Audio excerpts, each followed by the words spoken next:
Hello. We solved this question from SSSCE July 2002, question number 1, OBJ. It says that what property of operation on set is illustrated in the statement? P union in bracket Q union R equals P union Q in bracket union R, right? So the first one we see P union, and then the second one is in bracket here or in parentheses. Then we have it equal to, the first one here. We have parentheses opening up, bracket P union Q union R. Now let us quickly talk about these properties so that you understand what we're talking about here. The first one is closure. We say that a set is closed under a particular operation if when we take any two elements from the set and we operate it using that operation, we get a term or element that is in the set. Let me give you an example. That is what I mean. For example, the set of integers is closed under the addition sign, because the set of integers, if I take any two numbers from the set of integers, like say if I take the number say 4 and then maybe what number else, let me take the number say -7.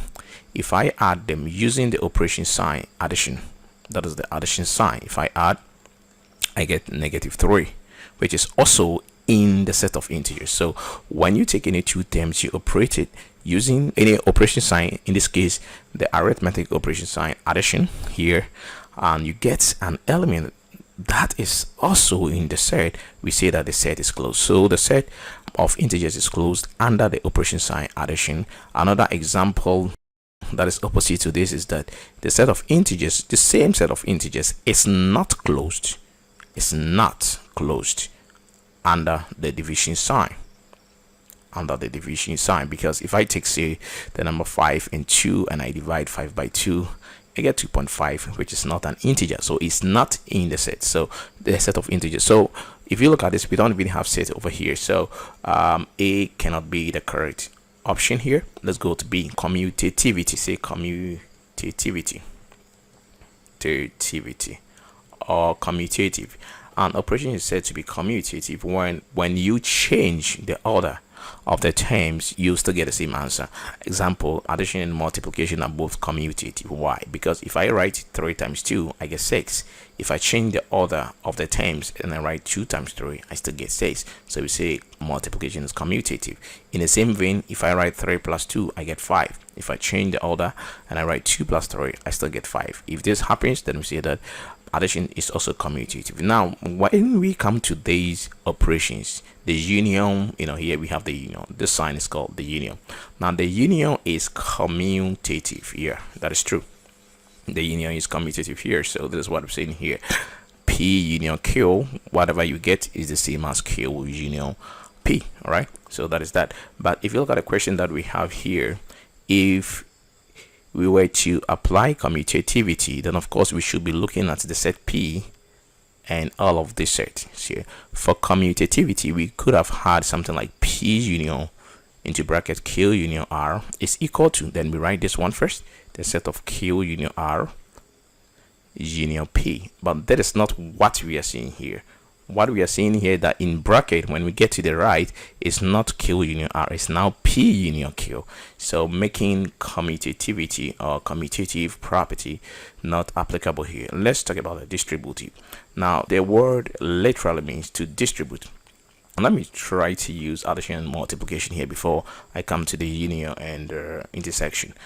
Example, if you are giving something like A in bracket B plus C, I think that when we write this means A times B plus C.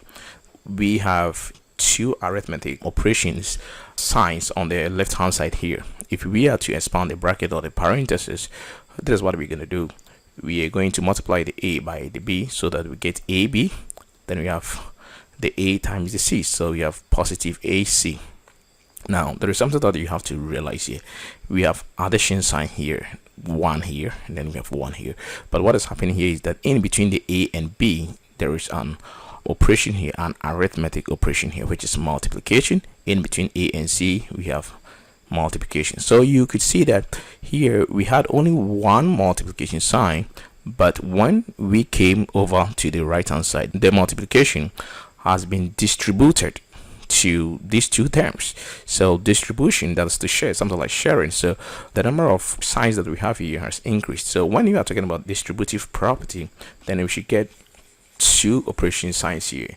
That is not the case here. We have a union here and we still have a union here. For distributive property, we could have had something like P union, then in brackets the sign will change to intersection, so that we will have something like P union the Q, then we have the intersection here, then we have P union the R. In this case, the union is distributive or has been distributed over the intersection. We can have the opposite way, that we have P intersection, then in bracket we have Q union R. In this case, intersection is distributive over the union, so we are going to have P intersection Q here. That's what we're going to have here. Then we have union P intersection R. Okay, but that is not what we are seeing over here. We see union and union, and we are not seeing anything being distributed or being distributive here, because we could see here one intersection sign, but we see two here, meaning the intersection is distributive over the union, and in this case too, the union is distributive over the intersection. So that makes the D the correct option. Now when we talk about associative property, basically what it means is that when you rearrange three or more terms, the result is still the same.